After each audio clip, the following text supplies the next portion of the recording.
Então, aquela breve revisão de sempre, para a gente, para nos situarmos onde nós estamos, né? Catecismo, quantas partes? Quatro, né? Quatro partes, cada uma parte dividida em duas sessões. Então, nós estamos na primeira parte, a profissão de fé, que é dividida em duas sessões, e nós estamos na segunda sessão, que trata dos símbolos da fé, que é a oração do credo, né? Que é o mínimo que a gente deve crer e professar na nossa fé católica, né? Essa sessão 2, ela é dividida em três capítulos. Capítulo primeiro, que tratava do Deus Pai, creio em Deus Pai. O segundo capítulo, que é creio em Jesus Cristo, Filho único de Deus, que é onde a gente vai começar hoje. E o capítulo terceiro é creio no Espírito Santo e no que decorre do Espírito Santo, né?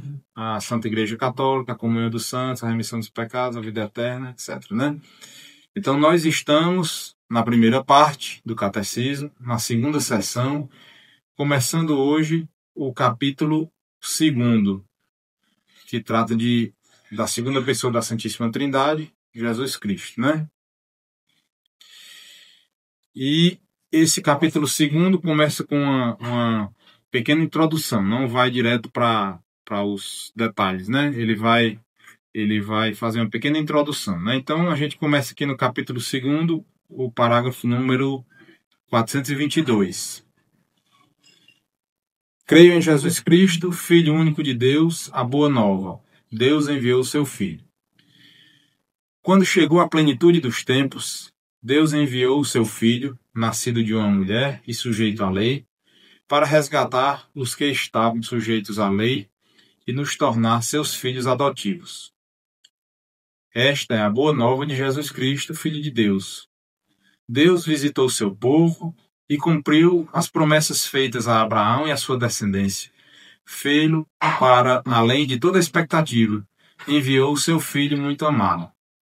Quer dizer, ele faz aqui um resumo, né? A história da plenitude dos tempos, né? Que foi o período escolhido por Deus para enviar seu Filho, né? Então, o tempo começou na criação, né? Deus criou o céu e a terra. E o tempo começou a andar. E a história da salvação começou a se desenrolar. E chegou à plenitude dos tempos, o ponto mais alto de toda a história, né? Que foi quando Jesus Cristo foi enviado. E de lá para cá, o tempo está caindo, né? Como se fosse né? Uma montanha, né? A plenitude é o ponto mais alto da história. E dali para frente, até o fim dos tempos, né? A coisa vai caindo, uma forma de dizer, né? Mas em direção ao seu final, né? Como todos os ciclos de tempo de todas as coisas, né? A vida humana, as instituições, os países, tudo tem um começo, um ápice e um final, né? Então é isso que esse parágrafo está dizendo, né? E esse parágrafo já diz alguns detalhes, né? Que a boa nova de Jesus Cristo, né? Quer dizer, Deus visitou seu povo, ou seja, ele veio pessoalmente, se encarnou e veio nos visitar, né? E viver a nossa vida na carne. Cumpriu as promessas feitas a Abraão e a sua descendência, né? Todas aquelas promessas, né? Que lá em Gênesis Deus faz para Abraão, né? Que a terra vai sua geração, sua descendência vai ser maior, mais numerosa do que os grãos de areia, do que as estrelas no céu e tal, etc. E depois as promessas que vieram depois de Abraão, né? As promessas para Isaac, Jacó, Davi, né? Salomão e todos os profetas que vinham revelando aos povos tudo que iria se manifestar a partir da vida de Jesus Cristo, que ninguém sabia o que era, né? Tem lá os salmos que Davi escreveu, tem os livros que, pela tradição, se atribuem a Moisés, né? Tudo aquilo. Desde o começo lá do Gênesis, ele diz lá, né, no capítulo 3, que Deus vai, a descendência, a semente daquela mulher, né, vai vir e vai salvar o gênero humano, né, que é o proto-evangelho. Só que ninguém sabia quem era esse Messias, como é que ia ser isso, né, e se fazia uma ideia muito rasa e muito baixa desse Messias, né? Achava que seria um grande rei que iria transformar Israel no povo mais no povo dominante, né? Que até então Israel só levava peia, né? Só ficava nas situações mais difíceis, né? Então Deus veio para cumprir essas promessas que foram feitas a Abraão e a sua descendência e fez além de toda expectativa, quer dizer, não mandou um profeta a mais, né? Mas ele mesmo veio em pessoa para nos redimir, né? Então o catecismo continua aqui, 423. Nós cremos e confessamos que Jesus de Nazaré, judeu, nascido de uma filha de Israel em Belém, no tempo do rei Herodes o Grande, né? E do imperador César Augusto. Esse Jesus, né, que era carpinteiro de profissão, foi morto crucificado em Jerusalém sob o procurador Pôncio Pilatos, no reinado do imperador Tibério. É o Filho eterno de Deus feito homem. Acreditamos também, né, cremos e confessamos ainda que ele saiu de Deus, desceu do céu e veio na carne, porque o Verbo se fez carne e habitou entre nós. Nós vimos a sua glória, glória que ele vem do Pai como Filho unigênito, cheia de graça e de verdade. Que é um trecho do Evangelho de São João, né? Na verdade, foi a da sua plenitude que todos nós recebemos graça sobre graça. Então, isso aqui é um resumo da parte histórica da vida de Jesus, né? Para que isso aqui? Para quê, né? Às vezes a gente pode se perguntar, né? Por que é que, por exemplo, tanta coisa tinha para se escrever no credo, né? Tanta coisa, né? E botar o nome de Pôncio Pilatos, né? Não tem o nome de ninguém mais, né? Só tem o nome de Jesus, de Maria e de Pôncio Pilatos, né? Tanta gente boa que tinha, né? Para se colocar ali no credo, né? Tantos profetas, e se colocou logo o nome de Pôncio Pilatos. Isso aqui, a ideia maior disso é que a gente deve ter sempre presente que isso foi um fato histórico que aconteceu, na verdade, nesse nosso mundo, na nossa história. Não é uma invenção, não é uma coisa, um mito, não é um... Certo? Os mitos gregos, por exemplo, fala de Hércules, ninguém sabe quando foi. A Guerra de Troia, ninguém sabe quando foi. Os eventos de, sei lá, de... Essas histórias aí gregas, egípcias, ninguém sabe quando foi. Por quê? Porque foram mitos, né? Mas Jesus não. Jesus nasceu num determinado ponto da história, muito bem caracterizado e comprovado historicamente, né? Todos esses nomes, essas pessoas existiram e o Evangelho de São Lucas, por exemplo, e os Atos dos Apóstolos são repletos dessas referências, né? Que no ano tal, né? Ele não diz no ano tal, né? Ele diz no governo do imperador Tibério. Bom, Tibério foi imperador de Roma do ano tal ao ano tal. Todo mundo sabe, no mundo todo, porque é uma história mais do que comprovada.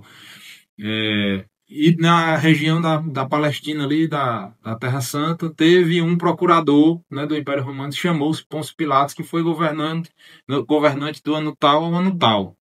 Então, assim, e que teve o reinado do rei Herodes o Grande, foi na época que Jesus nasceu, e do seu filho depois, né, que foi quando Jesus morreu, né, os dois Herodes. Então, esse capítulo aqui, esse parágrafo 423, serve para expandir, né, aquele nomezinho de Pôncio Pilatos que está lá no credo. Porque ficaria muito estranho dizer, creio em Jesus Cristo, filho de Deus, etc. Padeceu sob Pôncio Pilatos no império do imperador Tibério, no reinado do rei Herodes. Aí ninguém nem terminava de decorar o credo, né? Então, assim, Pôncio Pilatos foi o agente do Império Romano que imediatamente foi responsável por aquela situação, né? Então, assim, fica marcado no tempo que Jesus realmente veio e nos visitou, como diz o Evangelho de São João, né? Certo. Qualquer hora pode interromper, perguntar, né? Se tiver ficando alguma dúvida. Como Paulo importante de debruçar nos vídeos, né? Que os Jesus históricos nem os ateus podem negar. É claro que eles não tomam ele como Deus, né? Mas eles não podem negar a existência do Jesus histórico, né? Realmente. É interessante que cada pesquisa dessa arqueológica, né, vai só reforçando, né? Cada coisinha que se descobre vai botando um edifício, um tijolinho a mais no edifício histórico, né? E o que leva a uma contradição pior ainda, né? Isso aí que a Hitler falou, né? Porque se você acredita que esse tal desse Jesus existiu mesmo, né? Com todas essas evidências históricas, e que ele não é Deus, piorou, né? Porque o tanto de coisa que ele fez, o tanto de coisa que ele falou de si próprio, né? O tanto de coincidências, né? Coincidências entre aspas, né? Que aconteceram na sua vida, que estão relatadas nos evangelhos, que foram escritos por pessoas diferentes, em épocas diferentes, né? Mateus escreveu numa época, Marcos em outra, Lucas em outra, e São João já escreveu quase 70 anos depois da morte de Jesus, né? E é impossível, né? Aquele tanto de coincidência, né? De fatos de Jesus que confirmavam situações do Antigo Testamento. Esses aqui eram dispersos mesmo, né? O livro de Neemias foi escrito não sei por quem, não sei quando. O de Isaías parece que foi escrito por várias pessoas, né? Como o livro de Gênesis também foi escrito por pelo menos quatro pessoas. Escrito assim, colocado no papel, né? Tem 4 tipos de linguagem no livro do Gênesis, que denotam que foram 4 mãos diferentes que escreveram aquele livro. E como é que pode, né?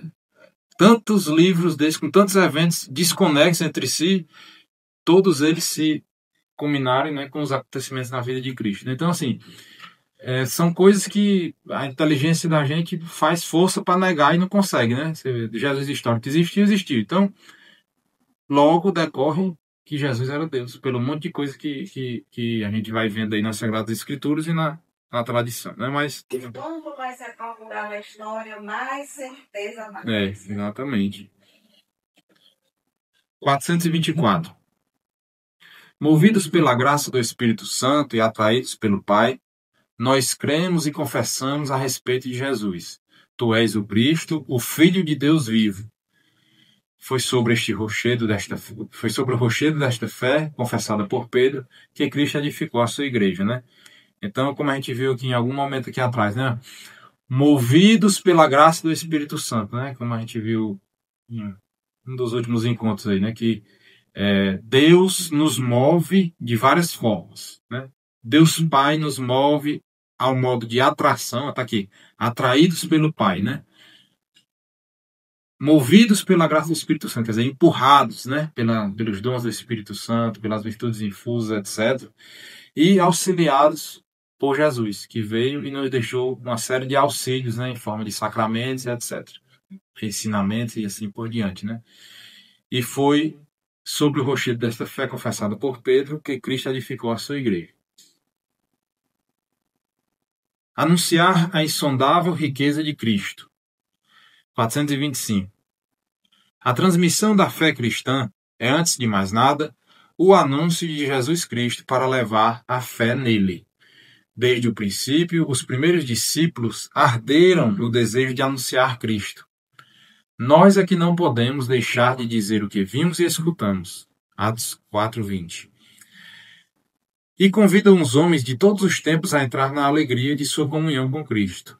O que ouvimos, o que vimos com nossos olhos, o que contemplamos e as nossas mãos tocaram acerca do verbo da vida, é o que nós vos anunciamos, pois a vida manifestou-se e nós a vimos e dela damos testemunho. Nós vos anunciamos a vida eterna que estava junto do Pai e nos foi manifestada. Nós vos anunciamos o que vimos e ouvimos, para que estejais também em comunhão conosco. E a comunhão em que estamos é com o Pai e com seu Filho Jesus Cristo.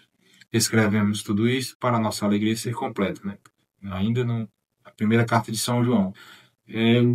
Os escritos de São João são assim, fantásticos, fascinantes. O evangelho, as cartas dele, né? A forma dele escrever é muito, muito bonita, né? No coração da catequese, Cristo. 426. No coração da catequese encontramos essencialmente uma pessoa, Jesus de Nazaré, Filho único do Pai, que sofreu e morreu por nós, e agora ressuscitado vive conosco para sempre. Catequizar é revelar, na pessoa de Cristo, todo o desígnio eterno de Deus. É procurar compreender o significado dos gestos e das palavras de Cristo e dos sinais por ele realizados. O fim da catequese é pôr em comunhão com Jesus Cristo. Somente ele pode levar ao amor do Pai no Espírito e fazer-nos participar da vida na Santíssima Trindade. Então, é aquela história que a gente sempre reforça, né? Nossa fé católica, né? Não é a fé em um livro, né? Como, por exemplo, o Islã, o islamismo, né? A fé do que está escrito naquele livro deles lá, o Corão, né? Os judeus também, do Pentateuco, né? Que são os 5 primeiros livros da nossa Bíblia, e do Talmud, aqueles outros livros deles lá, né? Que são uma série de leis e preceitos, né? Nós não, nós cremos em uma pessoa, em uma pessoa. E o testemunho dessa pessoa, Jesus Cristo, foi deixado de várias formas. Foi deixado por escrito, nos evangelhos, nos livros canônicos, né?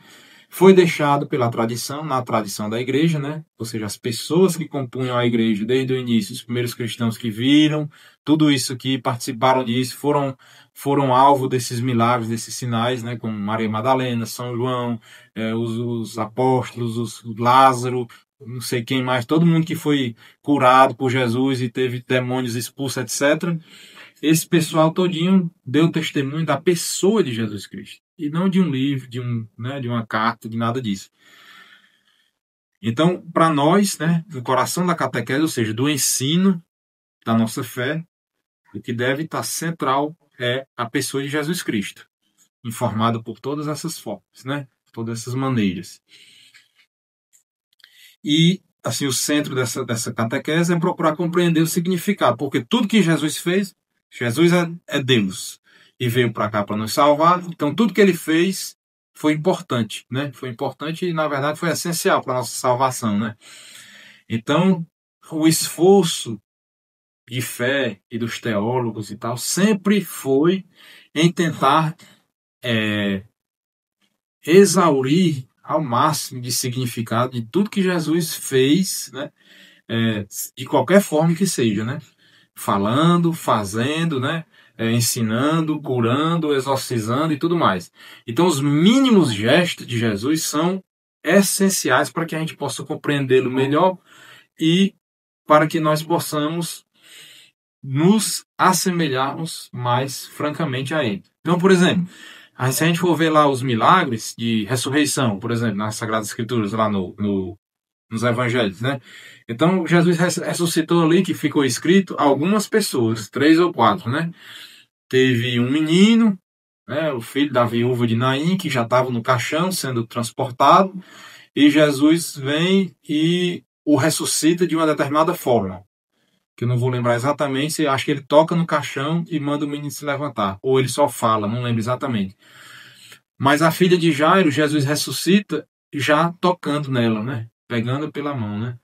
E o Lázaro não. O Lázaro ele ressuscita de longe, de fora, sem um contato direto. Então, assim, então, a princípio, que para nós parece a mesma coisa, Jesus está ressuscitando a pessoa, são formas totalmente diferentes. Em uma, ele usou o corpo diretamente. Então, ele ressuscitou a menina pegando ela pela mão. Então, isso nos leva a dar valor aos atos que Jesus fez com seu corpo. Teve uns cegos que ele curou só pela fé, e teve outro que ele precisou fazer um barro lá com a própria saliva, não sei o quê, e botou nos olhos lá do cego, né? Então, assim, ele mostra que ele é capaz de curar de várias formas, por vezes usando seu corpo, e por vezes usando só palavras, por vezes não usando nada, né? Como a mulher que vem, a mulher que está sangrando, e só pega nele, na roupa dele com fé, e é curada, e ele percebe isso, né? Então, assim, cada mínimo gesto desse, né, desses que estão escritos, se busca essa interpretação para que a gente possa alimentar a nossa fé e vivê-la de forma melhor, né? E por quê? Porque ele diz que a gente deve imitá-lo, né? A gente deve imitá-lo em tudo, né? Sede perfeito, como o vosso Pai do céu é perfeito. Eu sou o caminho, a verdade e a vida. Então, assim, são inúmeras passagens que ele diz que a gente deve imitá-lo, né? Nos aproximarmos dele e como fazer, né? Como fazer isso. 427. Na catequese, é Cristo, Verbo encarnado e Filho de Deus, que é ensinado. Tudo o mais o é em referência a ele. É só Cristo que ensina. Todo e qualquer outro o faz apenas na medida em que é seu porta-voz, consentindo em que Cristo ensine pela sua boca.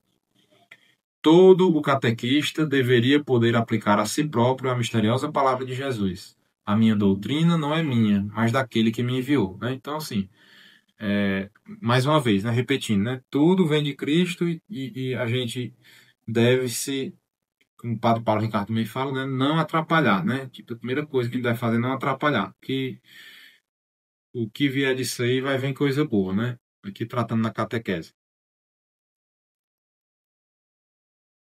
E a catequese a gente lembra, né, que não é só, por exemplo, o catequista ensinando o pessoal que vai fazer, né, receber a primeira Eucaristia, não. Catequese é o ensino de qualquer forma, né? A catequese é os pais ensinando aos filhos, né? Irmãos ensinando a irmãs. Nós aqui, tá havendo uma catequese aqui conjunta, né? De forma totalmente aberta, né? Sem nenhum, nada institucionalizado. Isso aqui ninguém tá ganhando nada, nem um certificado, nem nada, nem é obrigado, nem nada, né? Isso aqui é só pra gente ter interesse de tentar tirar um pouco mais. E quando alguém fora aí perguntar para nós, né, a gente poder saber de um direcionamento desse, né? Então é uma forma de catequese, né? Se alguém vem perguntar alguma coisa sobre a nossa fé, sobre a nossa igreja, alguma dúvida, que na igreja tal é assim, na de vocês é assim, por que é? Então, o fato de a gente estar ensinando sempre é uma catequese e o centro dessa catequese é Jesus Cristo, né? 429. Deste conhecimento amoroso de Cristo brota o desejo de o anunciar, de evangelizar e levar os outros ao sim da fé em Jesus Cristo. Mas, ao mesmo tempo, faz-se sentir a necessidade de conhecer sempre melhor esta fé. Com esse objetivo, seguindo a ordem do símbolo da fé, primeiro são apresentados os principais títulos de Jesus, né? Aí a gente já está falando do credo, vai estar introduzindo o que é que a gente vai estudar na frente, né? Então, inicialmente, o catecismo aqui vai nos ensinar sobre os títulos de Jesus, né? Cristo, Filho de Deus e Nosso Senhor, né? Creio em Jesus Cristo. Cristo é um título. Filho de Deus é um título também, uma forma de se falar, né? E Nosso Senhor, né? Não creio em Jesus Cristo, nosso Filho de Deus e tal. Nosso Rei, nosso General, nosso Pai. Não é, né? É Nosso Senhor. Pronto, então aí o catecismo vai nos ensinar por quê. Ele é tudo isso, né? Ele é nosso rei, né? Que a gente, né, tem a festa de Jesus Cristo, rei do universo. Ele é, de alguma forma, nosso pai, porque onde está a segunda pessoa da Santíssima Trindade estão as outras duas, então está o pai. Então, assim, mas no credo está o título de Senhor, e o catecismo vai desenvolver isso aí, né?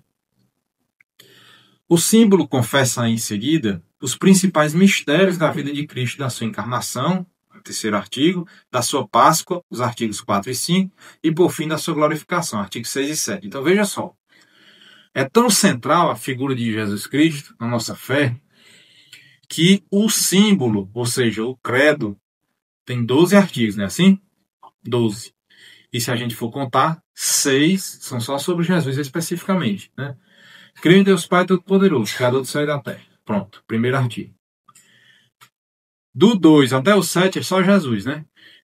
Em Deus Pai Todo-Poderoso, Criador do céu e da terra. Em Jesus Cristo, seu único Filho, nosso Senhor, que foi concebido pelo poder do Espírito Santo e nasceu da Virgem Maria, padeceu sob Pôncio Pilatos, foi crucificado, morto, sepultado, desceu à mansão dos mortos e ressuscitou ao terceiro dia, subiu aos céus e está sentado à direita de Deus Pai, onde virá a julgar os vivos e os mortos, né? Então, da metade do nosso credo é só sobre a pessoa de Jesus Cristo, né? Então, assim, essas coisas vão nos dando a real dimensão que a gente deve dar à tentativa de conhecer melhor a pessoa mesmo de Jesus Cristo, né?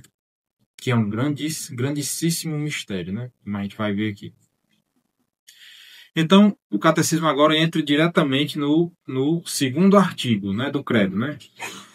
Creio em Deus Pai ficou para trás, já vimos. Segundo artigo, e em Jesus Cristo, seu único Filho, nosso Senhor, né? Aí a gente vai vendo que esse catecismo ele vai fazendo uma verdadeira meditação, né? Que é o que a gente sempre procura fazer aqui, é procurar dissecar palavra por palavra, né?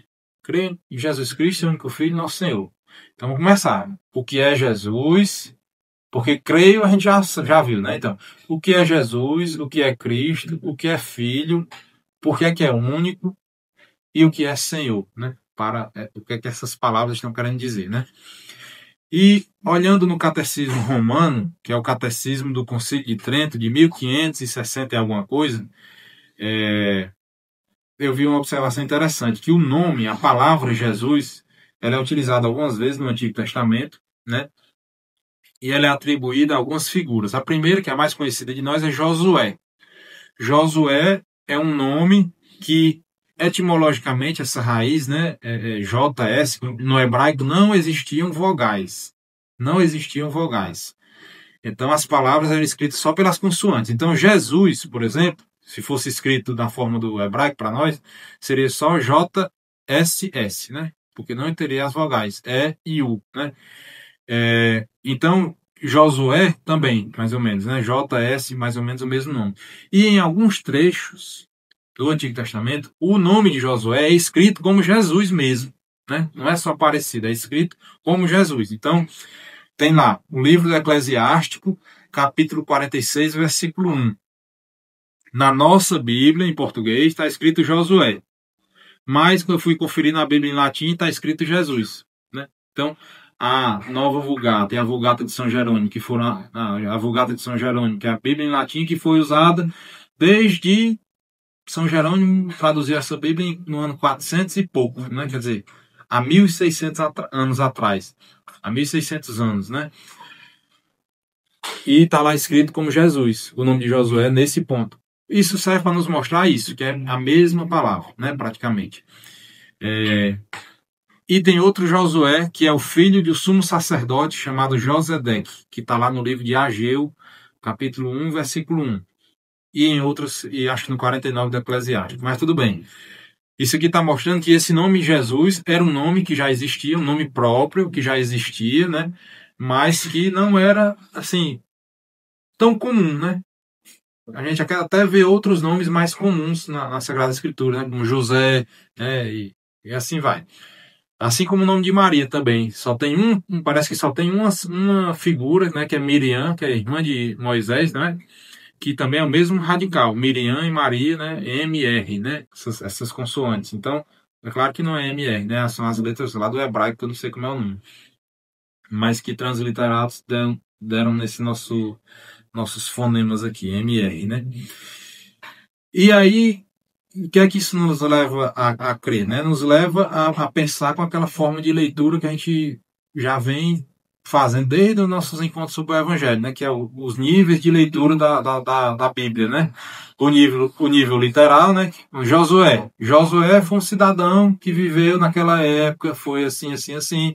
E no momento em que foi para entrar na Terra Prometida, Moisés não pôde entrar, né? E Josué foi quem entrou na Terra Prometida. E isso aí pode nos levar a um segundo nível de leitura, que é o nível até alegórico e espiritual mesmo, né? Que é, bom, Moisés não pôde entrar na Terra Prometida, né? Fez tudo o que fez, recebeu a lei de Deus e fez tudo aquilo que fez, e por uma série de motivos foi proibido de entrar na Terra Prometida. E o seu sucessor, Josué, ou Jesus, né? A ele foi permitido entrar na Terra Prometida, levando o povo eleito de Israel. Então, o que é que Jesus vem fazer para conosco, nós aqui, o de hoje, né? Jesus veio, né, nos resgatar e nos dar ferramentas, porque por mais que a gente faça como Moisés fez, né, cumpra os mandamentos, e faça isso, e faça sacrifício, e faça guerra, e faça isso, aquilo, outro, guerra espiritual que a gente deve fazer, se não vier Josué ou Jesus para nos pegar com a mão e nos colocar para dentro da Terra Prometida, a gente não vai conseguir pelas nossas forças, né? Então, isso é um outro nível de leitura que pode ser feito nesse sentido, né? E esse outro cidadão aqui, o Josué, filho do sumo sacerdote de Josedeque, é mais dando um enfoque para essa parte mais sacerdotal mesmo, né? Que Josué é mais uma figura de um político, guerreiro e líder, né? Que guiou o povo eleito, né? Então, achei interessante essa observação, que não tem no nosso catecismo amarelo, esse que a gente está lendo, né? Mas tinha no catecismo romano, que é esse mais antigo. E aí a gente volta para o nosso, né? 430. Em hebraico, Jesus quer dizer Deus salva. Quando da anunciação, o anjo Gabriel dá-lhe como nome próprio o nome de Jesus, o qual exprime ao mesmo tempo a sua identidade e a sua missão. Uma vez que só Deus pode perdoar os pecados, será Ele quem, em Jesus, seu Filho eterno feito homem, salvará o seu povo dos seus pecados. Em Jesus, Deus recapitula, assim, toda a sua história de salvação em favor dos homens, né? Então, aquela história que a gente sempre vê, né? Para os judeus, o nome não é só um nome como é para nós hoje, né? O nome exprime a identidade e a missão daquela pessoa, né? Então, Jesus é esse nome que foi... É um nome... Veja só, é interessante isso aqui. Deus salva. Jesus quer dizer Deus salva, né? A gente não para pensar isso, né? Meu nome é Vinícius Lima Chaves. Chaves, o que é Chaves? Chaves é chave. Né? Por algum motivo, em algum momento, alguém que deu origem à minha família assumiu esse nome de Chaves aí. Sei lá se era dono de se era um pobre coitado, um chaveiro, não sei o que era, né? Algumas famílias a gente sabe mais ou menos as origens. Por exemplo, eu já ouvi em alguma explicação que esses nomes assim de coisas geralmente eram utilizados por judeus fugitivos que precisavam assumir novos nomes em outros países para fugir porque se você vê um judeu lá, sei lá, com um sobrenome fulano de tal, que eu não sei qual é o sobrenome dos judeus, todo mundo vai saber que é judeu, né?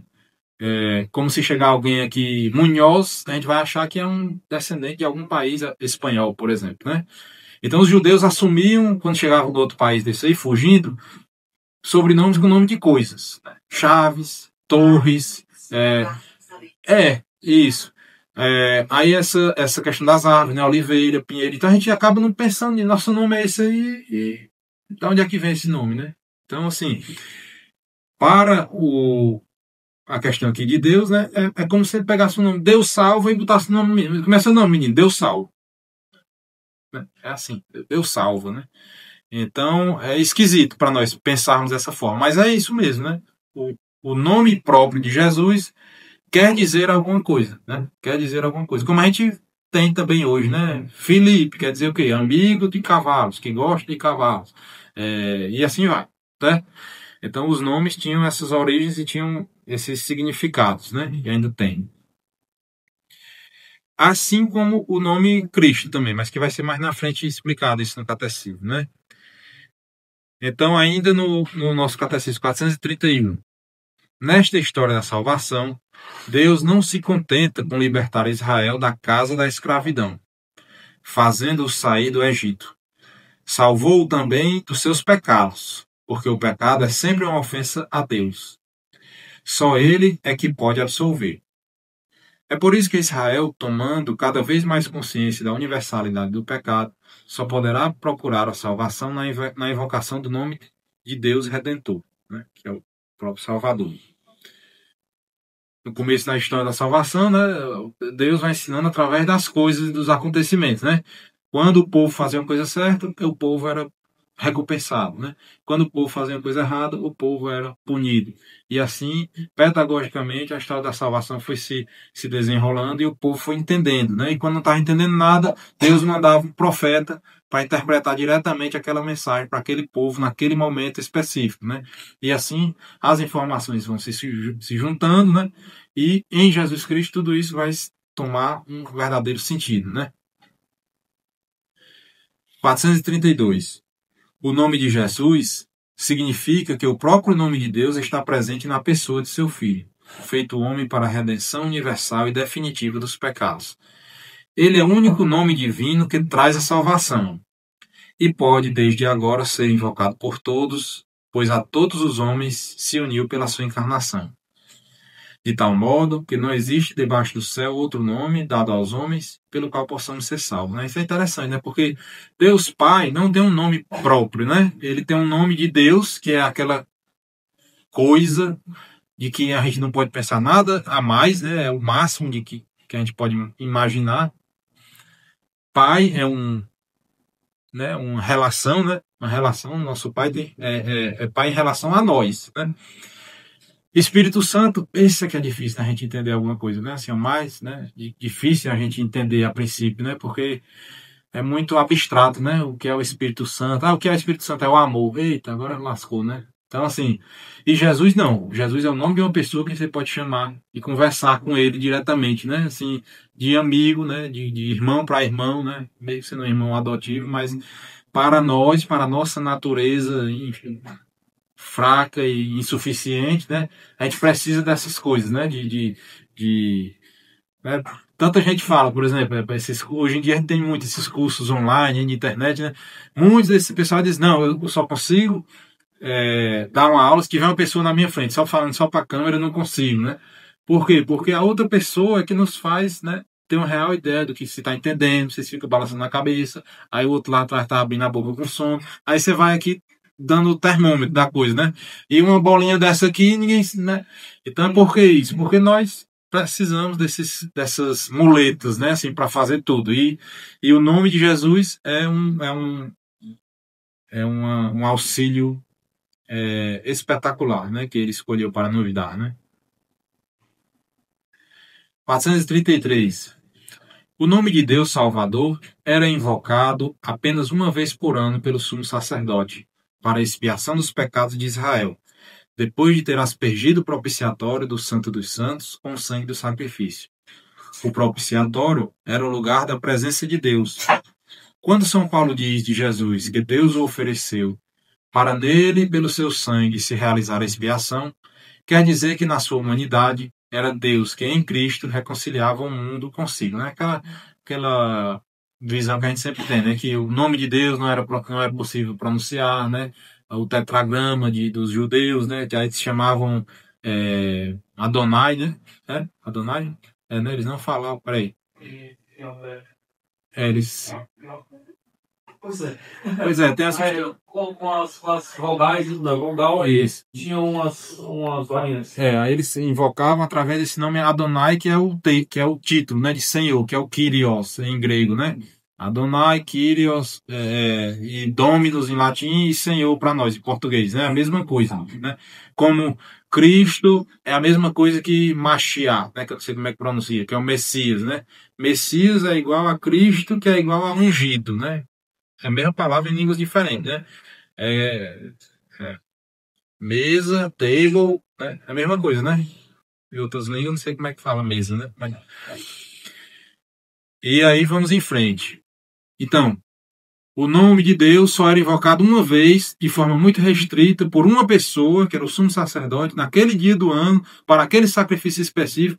Era falado em segredo, porque só o sumo sacerdote entrava lá no Santo dos Santos, né, que era o lugar onde ficava o propiciatório e a região lá do sacrifício máximo. Então ninguém ouvia o sumo sacerdote chamar por Deus, né? Eles acreditavam porque era o sumo sacerdote dizia e pronto.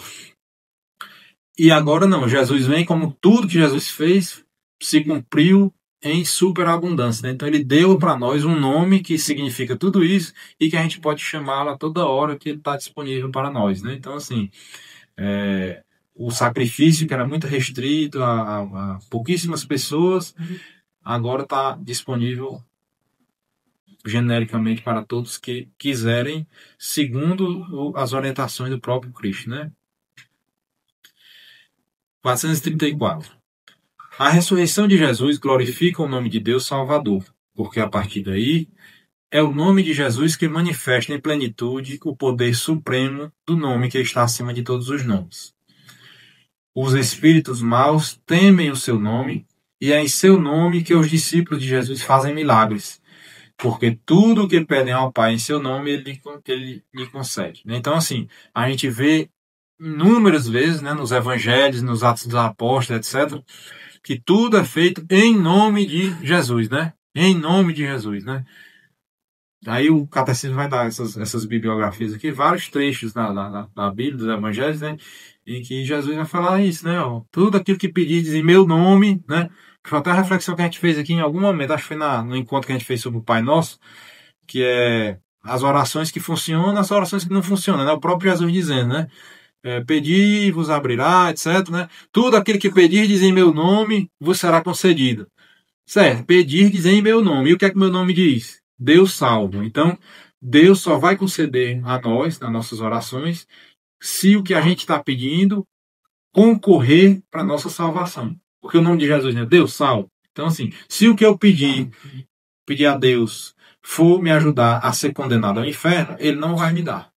Mas o que eu pedir no seu nome, ou seja, relacionado à minha salvação, ele vai me dar. Né? Então, assim, tudo é feito no nome de Jesus, né? Quando Jesus envia, né, os apóstolos e os discípulos, né, no capítulo 9 e no capítulo 10 de São Lucas, ele manda 2 vezes, né? Um ele manda só os apóstolos e outra ele manda vários outros discípulos para fazerem, né, pregações e anunciar o evangelho e fazer curas e tal, etc. E tudo isso é feito no nome de Jesus, né? E os discípulos voltam animados porque conseguiram, né, curar pessoas, expulsar demônios, etc. Tudo isso feito em nome de Jesus, né? 435. O nome de Jesus está no centro da oração cristã. Todas as orações litúrgicas se concluem com a fórmula por Nosso Senhor Jesus Cristo, né? Todas. Até a nossa aqui que a gente fez do jubileu no final, né? A Ave Maria culmina nas palavras e bendito é o fruto do vosso ventre, Jesus, né? Também fez essa reflexão sobre a Ave Maria em determinado momento do passado aí, que no centro geográfico da oração da Ave Maria, no meio está o nome de Jesus, né? No meio. Então, assim, é isso que o Catecismo está nos dizendo aqui, né? Que todas as nossas orações, todos os nossos pedidos, nossas imprecações feitas no nome de Jesus, né? E agora o Catecismo passa para falar da segunda palavra, que é o título Cristo, né? Já falou sobre a palavra Jesus, agora vai falar sobre a palavra Cristo, né? 436. Cristo vem da tradução grega do termo hebraico Messias, que quer dizer ungido. Só se torna nome próprio de Jesus porque ele cumpre perfeitamente a missão divina que tal nome significa. Com efeito, em Israel, eram ungidos, em nome de Deus, aqueles que lhe eram consagrados para uma missão, vinda dele. Era o caso dos reis, dos sacerdotes e, em raros casos, dos profetas. Este devia ser, por excelência, o caso do Messias, que Deus enviaria para estabelecer definitivamente o seu reino. O Messias devia ser ungido pelo Espírito do Senhor, ao mesmo tempo como rei e sacerdote, mas também como profeta. Jesus realizou a expectativa messiânica de Israel na sua função tríplice de sacerdote, profeta e rei. Então, todos aqueles reis do Antigo Testamento eram ungidos, né? Uma cerimônia lá com o sacerdote ungia aqueles reis. Sei lá, Salomão, Absalão, aquele monte de reis lá que teve lá, né? Jeroboão, não sei quem. Todos eles tinham um processo de unção, né? Dentro do ritual lá de entronamento da sua posse como um rei, né? Mas nenhum era chamado de Cristo, de ungido, de Messias, né? Ninguém vê. Salomão, Cristo. Salomão, Messias, né? Davi. Não tem isso, né? Eles eram ungidos, mas esse título não passava para eles. Basta a gente pensar em outras coisas, né? Na nossa vida. Todos nós somos batizados, né? Mas ninguém chama. Ritinha é batizado. Não vira sobrenome de ninguém, né? Sei lá, Jean Crismado, não tem isso, né? Foi crismado, foi ungido aquele dia lá, mas isso aí não virou seu sobrenome, né? E assim também os sacerdotes eram ungidos e os profetas também eram ungidos, alguns deles foram, né? Mas nenhum tomou isso como nome próprio, né? Por quê? Porque nenhum deles, ao ser ungidos, eles passavam a desempenhar essa função perfeita em todos os seus âmbitos, como Jesus veio fazer, né? O sacerdote que era ungido, ele era sacerdote e pronto, acabou-se. Ele não era rei, nem era profeta, né? E assim os outros também. E aí mais uma observação do Catecismo Romano também, que eu achei interessante, que ele descreve um pouco mais essa situação, né? Meio que descrevendo esses papéis que Cristo veio assumir por nós, né? Através dessa unção, né? Então os reis, né? O que é que os reis fazem? Os reis são responsáveis pelo governo dos povos, né? Ou seja, o que é governar? Salvaguardar a autoridade das leis, ou seja, Cristo não veio para tirar nenhum nenhum iota, né, da lei, né? Mas ele veio torná-las perfeitas, né? Então, pronto, salvaguardar a autoridade das leis. Proteger a vida dos inocentes, né? É isso que um governante deve fazer, né? Proteger a vida dos inocentes, através das forças policiais, através das leis, das instituições de saúde, da educação e tudo mais, etc., para que esses inocentes, quando tenham condições, passem a ter uma vida autônoma, né? Regidos ainda por essas leis. E os inocentes que vão ficar sempre inocentes, né? Como os idosos, inválidos, as crianças, os deficientes físicos, deficientes mentais, etc., etc. Esse pessoal aí, que enquanto estiver na condição de inocente, deve ser amparado pelos governantes, né? Isso é uma função dos governantes. Julgar e punir os criminosos nesse mesmo sentido, né? Então, tudo isso Jesus veio fazer, né? Veio aperfeiçoar a lei, veio proteger a vida dos inocentes, né? Elevou a dignidade das crianças, dos órfãos, das viúvas, da mulher, né? Nenhuma religião, nada teve comparação com o grau de dignificação dessas, vamos dizer assim, não vou usar essa palavra não, desses inocentes, né? Que precisavam de um amparo, né? E também julgar e punir os criminosos, né? A mim foi dado todo o poder sobre o céu e a terra. Né? Jesus diz isso, né? Depois da sua ressurreição. E ele diz lá, né, em algum momento, eu não vim para julgar, né? Eu vim para salvar e tudo mais, mas vai chegar o dia, né? Quando eu voltar, que eu vou separar. Aí tem todos aqueles momentos, né? Separar as ovelhas dos cabritos, o joio do trigo, a palha que vai ser cortada, vai ser jogada ao pasto ser queimada e tal, etc. Né? A vinha, como é que é? A vinha que não dá fruto, né? Eu vou cortar hoje. Não, pelo amor de Deus. Não deixe mais eu fazer mais um aninho aqui. Se não der fruto, beleza, pode cortar. Um julgamento de Jesus, né? Como governo, como rei, né? E os sacerdotes, a reflexão do Catecismo Romano diz, né? Que os sacerdotes são os homens que são responsáveis pela oração e para recomendar o povo a Deus através das suas orações, né? Com seu sacrifício e sua intercessão. Nada mais típico, né? Do que Cristo veio fazer, né? Seu próprio sacrifício de si próprio em intercessão de todos nós, seres humanos, né? E os profetas que são mensageiros e intérpretes da palavra divina, né? A eles eram revelados os segredos do céu e com salutares conselhos e predições do futuro exortavam a regeneração dos costumes. Então, Jesus também veio fazer isso, né? Veio trazer ele em si a própria mensagem, né? Da palavra divina. Então, isso aqui dá mais, vamos dizer assim, munição para a gente entender melhor, porque às vezes a gente fica só nessas frases de meio que de efeito, né? Não, Jesus foi pleno rei, profeta e sacerdote. Sério? Ótimo. E daí, né? Será que a gente sabe dizer o que é isso? Né? A gente tem que ter essa capacidade de refletir sobre isso, né? O catecismo tem melhor, acho que melhor do que o catecismo, só a Bíblia mesmo, né? Para a gente fazer a oração, né? Você pegar um ponto desse aqui, né? Para ir meditar palavrinha por palavrinha dessa aqui, é uma coisa fora de série. Sim. Já foi, né? 437. O anjo anunciou aos pastores o nascimento de Jesus como sendo o nascimento do Messias prometido a Israel. Nasceu-vos hoje na cidade de Davi um Salvador que é Cristo Senhor. Lucas 2:11. Desde a origem, ele é aquele que o Pai consagrou e enviou ao mundo. João 10:36. Concebido como santo no seio virginal de Maria, José foi convidado por Deus a levar para sua casa Maria, sua esposa, grávida daquele que nela foi gerado pelo poder do Espírito Santo, para que Jesus, chamado Cristo, nascesse da esposa de José na descendência messiânica de Davi. É mais uma daquelas descrições como a gente viu há pouco, né, no começo lá da questão temporal, né? Jesus nasceu no tempo do rei Herodes, do imperador César Augusto, etc, etc.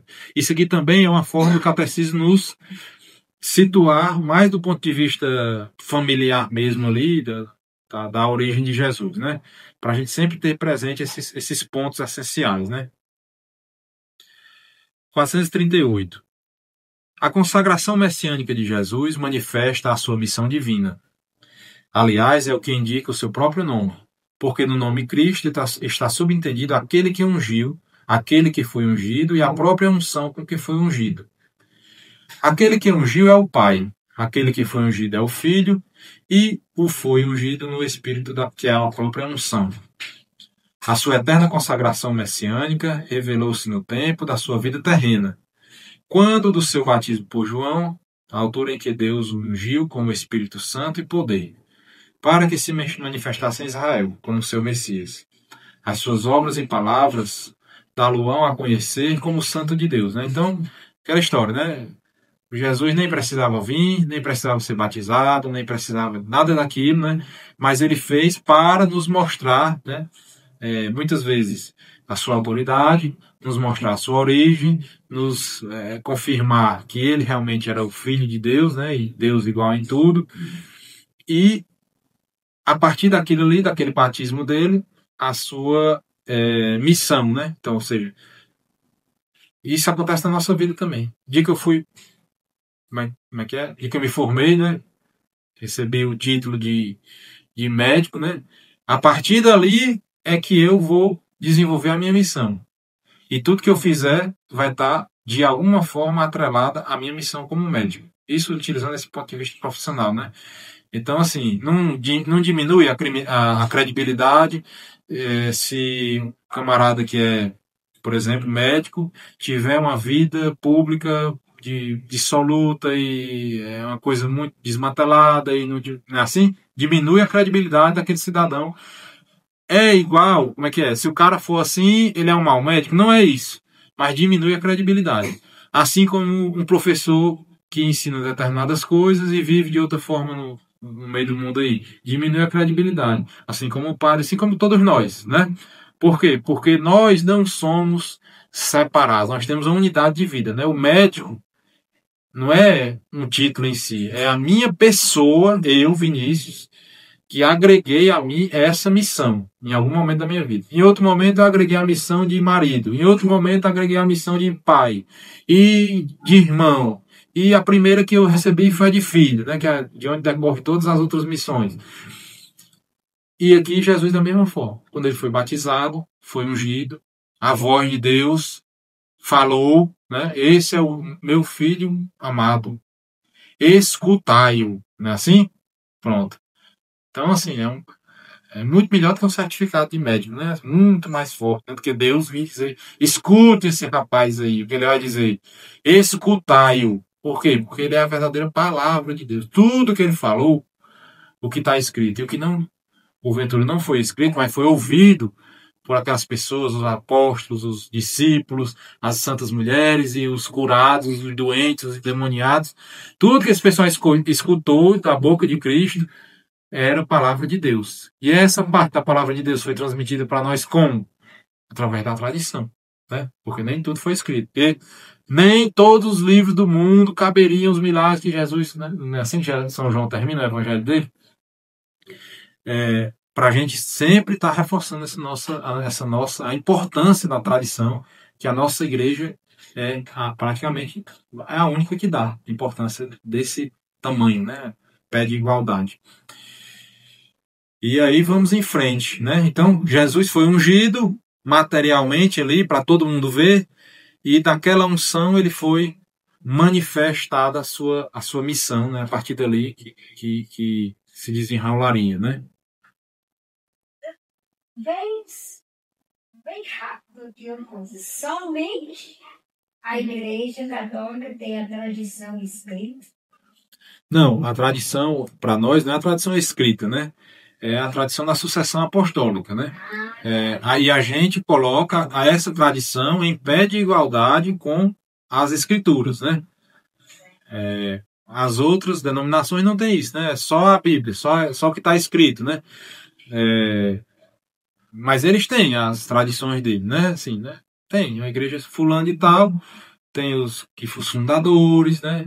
Tem até um vídeo engraçado na internet, eu não sei como é o nome daquele rapaz, um moreninho, que ele tem até jeito de pastor protestante, um moreninho assim, cabecinha raspada, e ele falando assim, que Napoleão tinha dito que a única coisa que ele temia era a Igreja Católica, porque o fundador da Igreja Católica morreu, ressuscitou e não sei o quê. Ele diz um dizerzinho, né?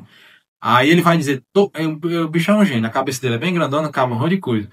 Aí ele vai dizer, a igreja fulano de tal, eu não lembro, né? Ele vai dizer, a igreja fulano de tal, do Lutero, foi fundado por Lutero. Lutero morreu, mas ressuscitou, não sei o que, não. Aí ele vai, Calvino, não sei quem, a Assembleia de Deus, e não sei quem, não sei quem, não sei quem. A única igreja que foi fundada pelo homem que morreu, ressuscitou e subiu aos céus foi a nossa, Jesus já. Aí ele vai fazendo essa. É bem engraçado esse vídeo aí. Bom, mas vamos em frente aqui, né? 439.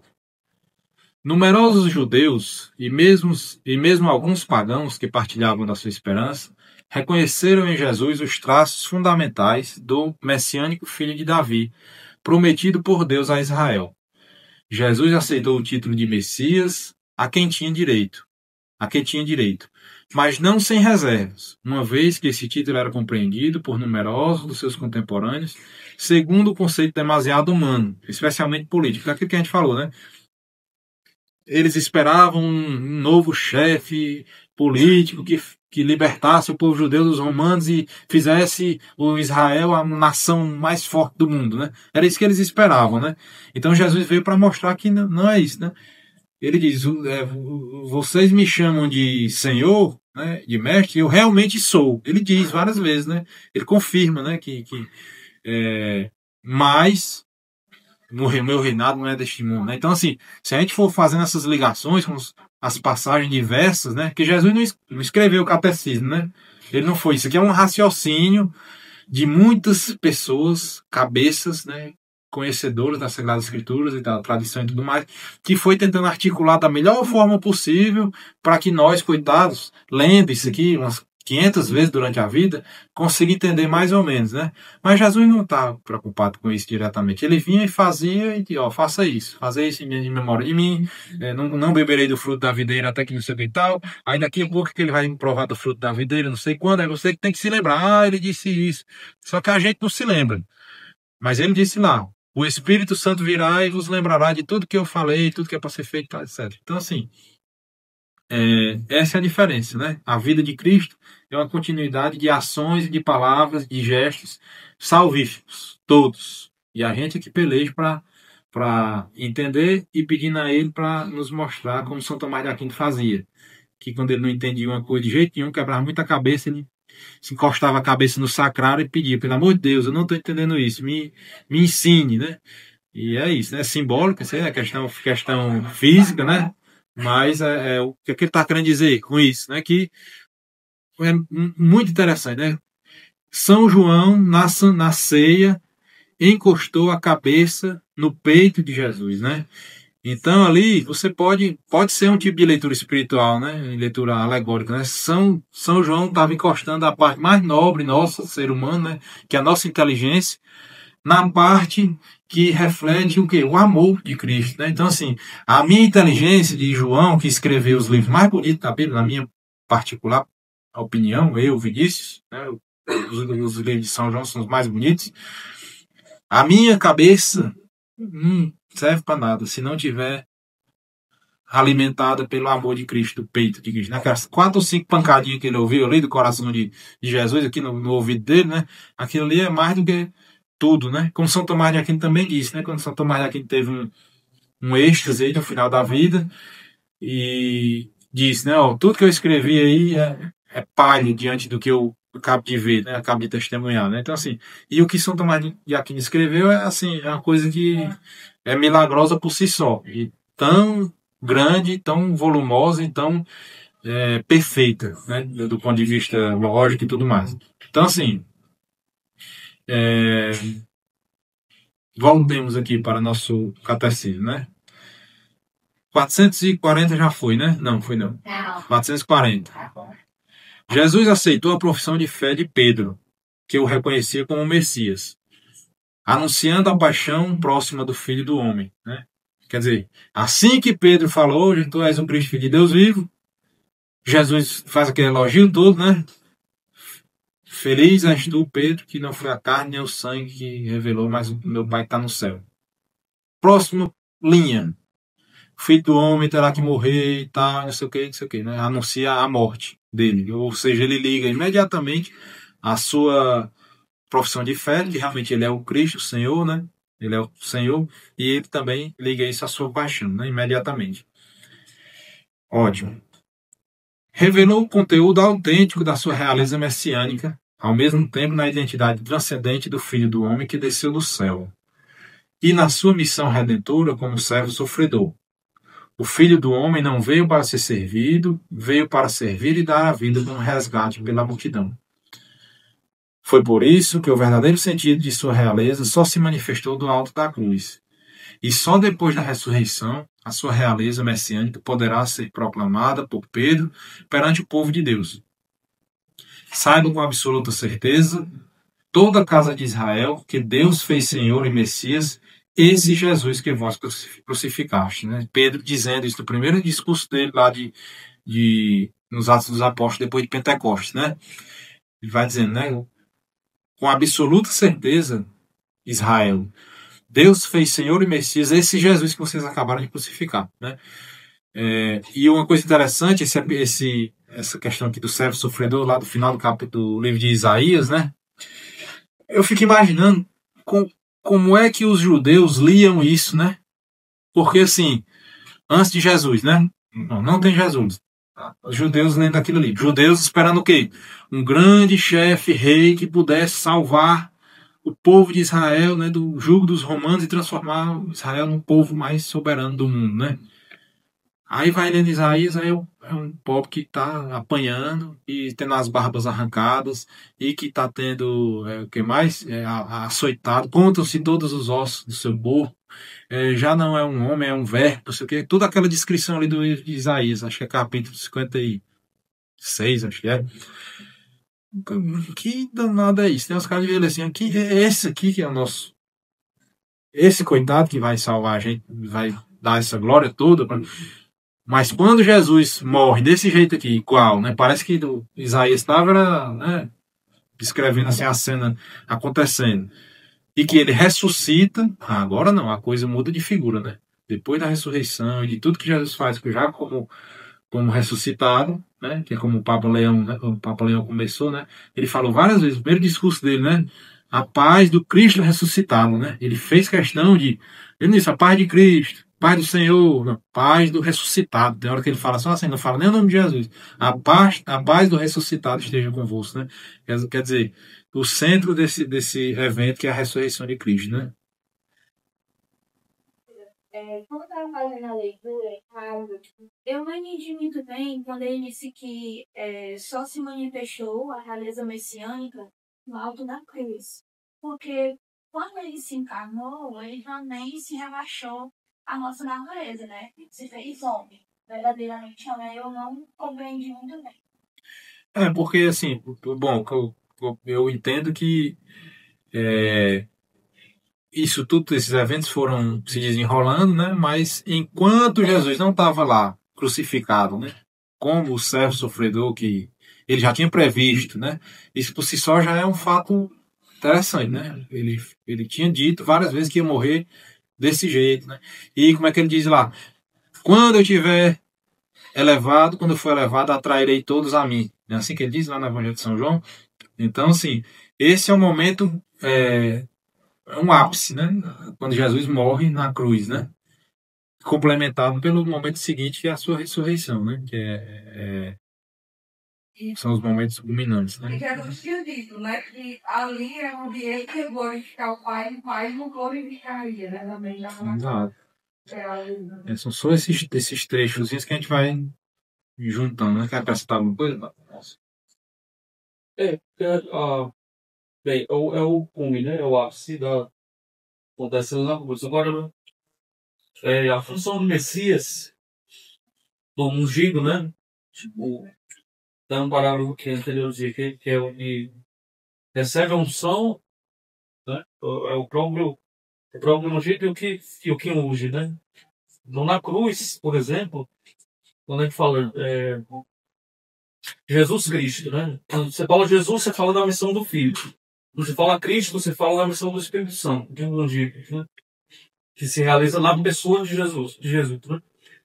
Agora, na cruz, o que acontece? Ele entrega o Espírito, né? Ou seja, ele unge. Né? Então, aqui ele faz o papel do sacerdote, porque ele é o pontífice, né? Deus dos homens. Ou seja, o seu sacrifício, ele estabelece a comunhão, a reconcilia. Ele unge porque é naquele momento que ele entrega o Espírito, né? Ali é o momento em que o Espírito Santo enquanto é doado, né? Ele, Pai, em tuas mãos entrega o meu Espírito. Esse Espírito que ele entrega é o Espírito que depois vai também ser derramado. Tá? E todas as profecias, elas se cumprem ali, né? Se encerram ali na sua entrega, né? Na sua paixão, enfim, ou seja, ali está os três mundos, né? Sacerdote, profeta e rei. Rei porque ali ele dá a vida pelo seu povo, né? Como rei, não para usufruir do povo, mas pelo contrário, ele se entrega, ele se dá, né, ao povo, ao seu povo para a salvação. Sacerdote porque ele faz essa ponte, né? Entre Deus e o povo para reconciliar. E Profeta como profeta, enviando o Espírito. né, se realiza tudo, né? Ali está ao cumprimento, né? De tudo aquilo que porque depois, né? Porque depois, o que acontece depois? Quando ele né, ressuscita, já em seu corpo glorioso, mas assim, ele não está mais fazendo no ato um novo sacrifício, de novo, né? A parte sacerdotal foi cumprida, né? Ele está ali mais como já o resultado de todo o processo, né, que termina na cruz, né? Então Pois é interessante essa palavra ungido, né? Salientar a questão do Espírito Santo, porque às vezes a gente tem a ideia assim que, pronto, a gente vive agora no tempo de Pentecostes, né? Temos o Espírito Santo depois de Pentecostes. Mas a missão de Jesus já foi uma missão do Filho ungido pelo Espírito Santo, né? Ou seja, por isso que Jesus Cristo, não só chamamos Jesus, né? Você não é o Filho, apenas Pai de Filho, ungido pelo Pai com o Espírito Santo. Que Jesus Cristo realizou, é a missão dele e a missão do Espírito Santo já iniciada na encarnação do Verbo. Muito bem. 441. Terceiro tópico, Filho de Deus. Então, creio em Jesus Cristo, Filho único de Deus. Que esse ele botou aqui, Filho único de Deus, que é como está escrito lá no credo Niceno Constantinopolitano, né? Não é como nós. Isso. 441. Então ele vai tratar do fato de Jesus ser o Filho, ser unigênito, ou seja, único, né? De Deus. Filho de Deus, no Antigo Testamento, é um título dado aos anjos, ao povo eleito, aos filhos de Israel e a seus reis. Nestes casos, significa uma filiação adotiva, que estabelece entre Deus e a sua criatura relações de particular intimidade. Quando o rei Messias prometido é chamado de Filho de Deus, isso não implica necessariamente, segundo o sentido literal de tais textos, que ele seja mais que um simples ser humano. Os que assim designaram Jesus enquanto Messias de Israel, talvez não tenham querido dizer mais, né? Que ele está dizendo que aqueles primeiros, quando Jesus falava, né, o filho do homem, o filho de Deus e tal, eles podiam entender como algo que estava aplicado a outros que já tinham ali no passado, né, na história de Israel. Né? Então, esse aqui é só mais um, né? O que os homens dizem de mim, né? Uns dizem que é Elias, outros dizem que é Jeremias, ou outros profetas, tá, etc, né? Então, podia ser que esse pessoal estivesse interpretando que Jesus era só mais um, né? Até que Jesus começasse a fazer as coisas que ele fez, né? E aí vem a segunda pergunta, né? E vós, né? O que dizeis que eu sou, né? Aí é onde vem algo a mais, né? Então, 442. Mas não é este o caso de Pedro, quando confessa Jesus como filho, ou como Cristo, o filho de Deus vivo. É importante isso aí, porque parece o padre Paulo Ricardo fala muito disso aí, né? Que no grego é a única hora lá, quando fala de Jesus, filho de Deus, que tem um artigo definido, o filho de Deus, né? Porque até na hora lá que como é que é? Que Jesus morre na cruz e um soldado diz lá, né? Esse homem realmente era filho de Deus, né? Na hora lá, parece que nos originais gregos, depois vamos dar uma conferidinha, parece que não se fala o filho de Deus. Parece que só na hora que Pedro diz, né? Ró, ruios, tuteu, é um negócio assim, em grego, né? Que é essa palavrinha que é o artigo definido, é o Filho de Deus. É diferente de um Filho de Deus, e é diferente de dizer assim, fulano de tal é Filho de Deus, né? É uma coisa indeterminada, indefinida, né? E Pedro não, diz que Jesus é Cristo, o Filho de Deus vivo, né? Deus vivo. Porque Jesus responde-lhe solenemente, não foram a carne nem o sangue que te revelaram, mas sim o meu Pai que está nos céus. De igual modo, Paulo dirá, a propósito da sua conversão no caminho de Damasco, quando aprove a Deus, que me escolheu desde o seio de minha mãe e me chamou pela sua graça, revelar o seu Filho em mim, para que eu o anuncie como evangelho aos gentios. E logo começou a proclamar nas sinagogas que Jesus era o Filho de Deus. Será este, desde o princípio, o núcleo da fé apostólica, primeiramente professado por Pedro como fundamento da igreja. Então, assim, esse pessoal vai sair pelo mundo aí para pregar o evangelho e tudo mais, dizendo isso, né, que Jesus era o Filho de Deus, o próprio Deus, né, ressuscitado. Então, tem uns pontos-chave aí que aí a turma prendia Pedro, né? Prenderam Pedro e São João, né? Meteram a peia neles, né? Disseram, vocês podem sair, vamos libertar vocês. Mas vocês não vão falar desse tal de Jesus, que ele ressuscitou, não sei o que e tal.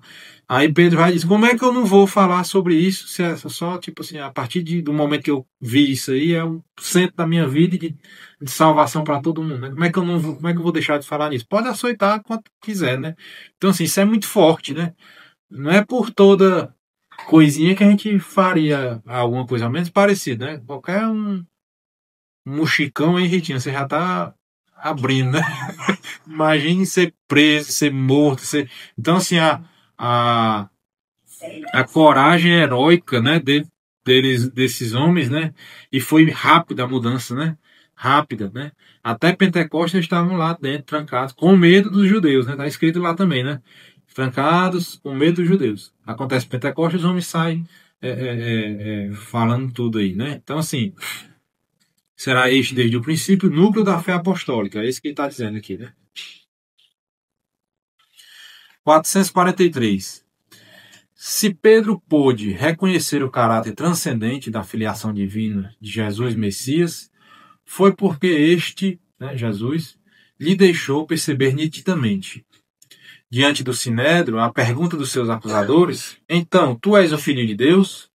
Jesus respondeu, tu dizes, né? Já muito antes, ele se designara como o Filho que conhece o Pai. Né? Só eu conheço o Pai, e o Pai me conhece, e só através de mim vocês vão conhecer o Pai. Mais ou menos assim, lá no Evangelho de São João, né? Diferente dos servos que Deus anteriormente enviara a seu povo, os profetas, né? Superior aos próprios anjos, né? Quando Jesus diz lá, né? Se eu quisesse, legiões de anjos estariam aqui me servindo e me protegendo e tal, etc. Né? Então, Jesus é superior a tudo isso, imensamente superior, né? Ele distinguiu a sua filiação da de seus discípulos, nunca dizendo Pai Nosso, a não ser para lhes ordenar. Vós, quando orardes, dizei assim, Pai Nosso, na hora que está dizendo Pai Nosso lá. Mas Jesus sempre diz, meu Pai, né? E sublinhou esta distinção, meu Pai e vosso Pai, né? São João, capítulo 20, versículo 17. Então Jesus está mostrando a diferença, né, desse título aí de filho, né? Para ele se aplica de forma máxima e perfeita, né? Para nós é por analogia, por participação, por uma coisa mais fraca, né? Por assim dizer. 444. Os evangelhos referem, em dois momentos solenes, no batismo e na transfiguração de Cristo, a voz do Pai, que o designa como seu Filho muito amado. Né? Momentos bravos do evangelho. Né? Jesus designa a si próprio como o Filho único de Deus, lá em capítulo 3 de São João. Afirmando por este título a sua pré-existência eterna. Né? Quando ele diz lá, antes que Abraão fosse, eu sou. Né? Jesus vai dizer assim, né? Antes que Abraão fosse, eu sou. Né? Quer dizer, ele mostra que ele é eterno, ele está fora do tempo, né? Como a pessoa, segunda pessoa da Santíssima Trindade. E exige a fé no nome do Filho único de Deus. É isso que Jesus pede e nos manda, na verdade, né? que crê em meu nome, né? Todo aquele que crê em meu nome, etc. Esta profissão de fé cristã aparece já na exclamação do centurião diante de Jesus crucificado. Verdadeiramente, este homem era o Filho de Deus. Aqui no catecismo não está com um artigo, né? Realmente não tem, né? Pois é, eu já tinha visto em algum lugar que não tinha Não tem, Marcos não tem. essa citação de Marcos aqui, né? Porque somente no mistério pascal o fiel pode dar pleno significado ao título de Filho de Deus, né?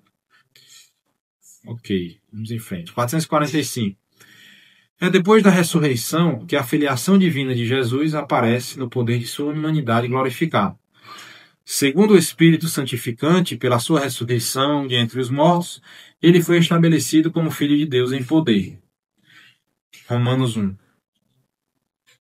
E os apóstolos poderão confessar: nós vimos a sua glória, glória que lhe vem do Pai como ao Filho único, cheio de graça e de verdade, né? São capítulo 1, versículo 14. Muito bem, então está passando aqui para a ressurreição. E vai passar agora para a última palavra desse título, né? Creio em Jesus Filho, creio em Jesus Cristo, Filho de Deus, nosso Senhor, né? Nosso Senhor.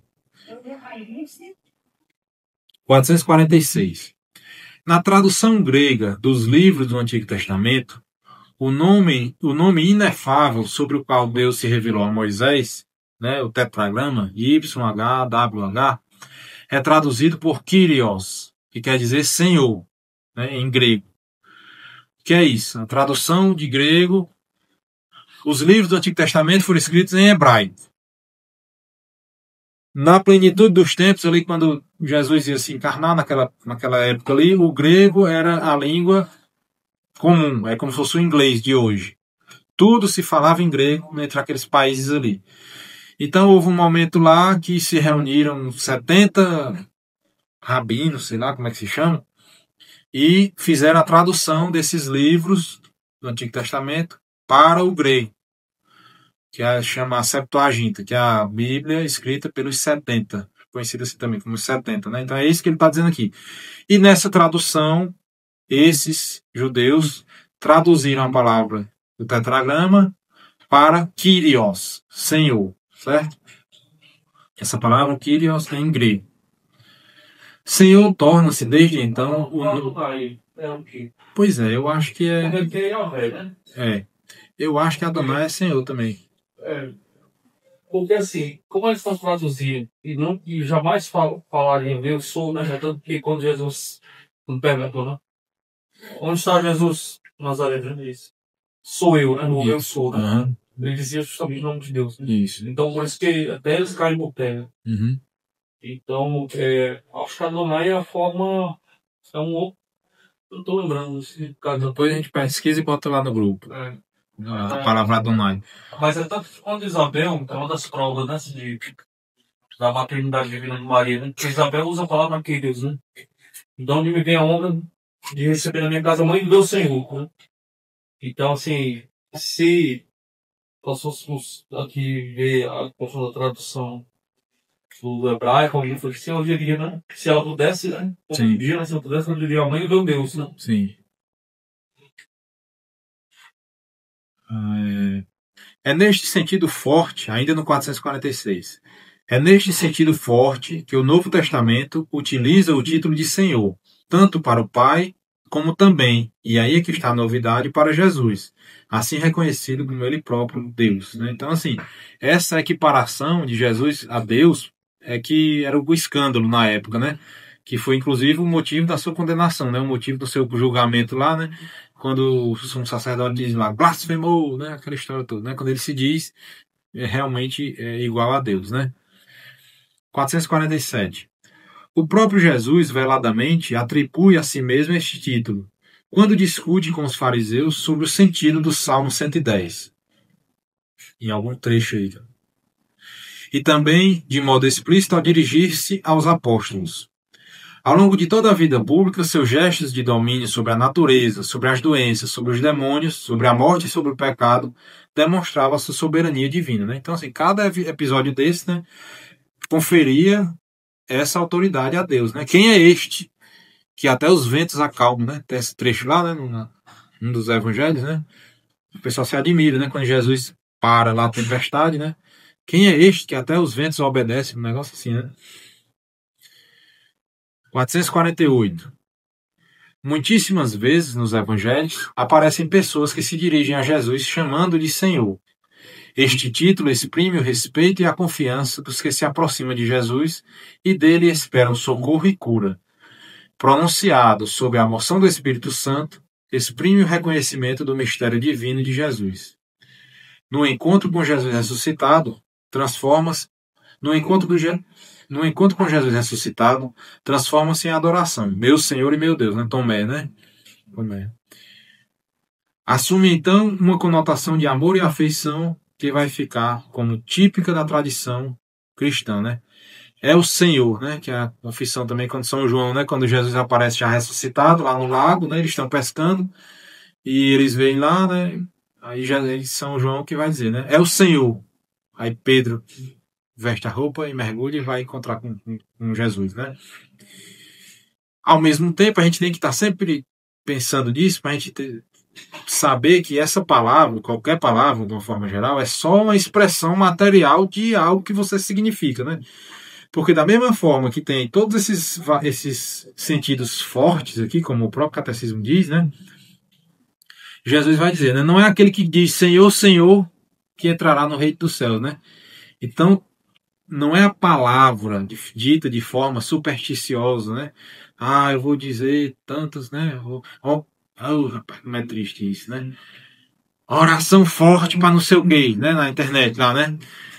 Essa oração é forte para conseguir emprego. Tem muitas coisas aí, né? Aí, Senhor, Senhor, né? É superstição isso aí. Isso aí são os pagãos que fazem, como o padre Paulo Ricardo também fala muito disso, né? A oração pagã quer mudar a vontade de Deus para se conformar à nossa, né? E a oração cristã, você reza para que a sua vontade se adeque ao que Deus quer para a sua salvação, né? Então, na mesma palavra, Senhor, Senhor, né? Mas dita de outra forma supersticiosa, de uma forma descrente, né? De uma forma fraca, né? Não vai ser isso que vai ser suficiente. Você tem que dizer como? Pronunciado sob a moção do Espírito Santo, né? E que vai estar lá também, né? Sem mim nada podeis fazer, né? Tudo que a gente faz não seria possível se não fosse pelo Espírito. Então, é alguma carta de São Paulo. Eu sou péssimo para essa parte aí de... Pronto, exato. Então é isso. A moção do Espírito Santo tem que estar associada a essa expressão. E a palavra é dita internamente, na nossa alma, né? Senão os mudos não poderiam, né, se salvar, né?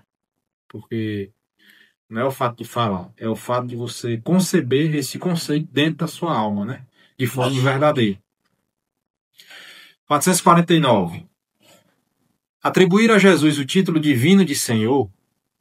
Ao atribuir a Jesus o título divino de Senhor, as primeiras confissões de fé da Igreja afirmam desde o princípio que o poder, a honra e a glória devidos a Deus Pai também são devidos a Jesus, porque Ele é de condição divina. Filipenses. E o Pai manifestou essa soberania de Jesus ressuscitando-o dentre os mortos e exaltando na sua glória, né? Então, poder, honra e glória, né? Todo poder foi me dado sobre o céu e sobre a terra, né? A honra é essa manifestação que a gente dá a quem a merece, né? A honra verdadeira, né? Se for uma honra falsa, é uma vanglória, né? É uma falsa honra, né? É você chamar de Vossa Excelência quem não merece ser chamado de Vossa Excelência, né? Por exemplo, certo? Por exemplo. 450.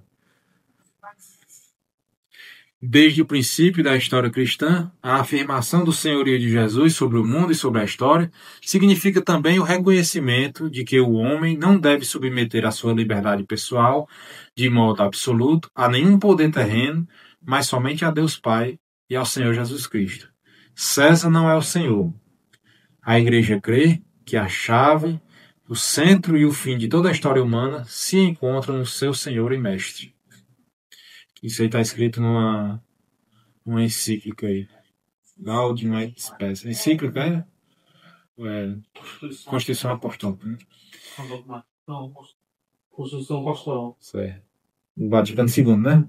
Pronto. 451. A oração cristã é marcada pelo título de Senhor, quer no convite à oração, o Senhor esteja convosco, né? Quer na conclusão da mesma, por nosso Senhor Jesus Cristo. Né? Todas as orações são nesse tom, né, na nossa igreja. Né? Quer ainda pelo grito cheio de confiança e de esperança. Maran-atá, que quer dizer o Senhor vem, ou Maranatá, que é vem Senhor. E também no finalzinho do Apocalipse, no finalzinho da Sagrada Escritura, no penúltimo versículo, né? Que é a vem Senhor Jesus, né? O penúltimo versículo da Sagrada Escritura. E em seguida vai ter o resumido, né? Que são aqueles 4 ou 5 parágrafos que vão reformular isso aqui de forma mais resumida, né? Basicamente reforçando, né? O que quer dizer o nome Jesus, o que quer dizer o nome Cristo, e Filho unigênito de Deus.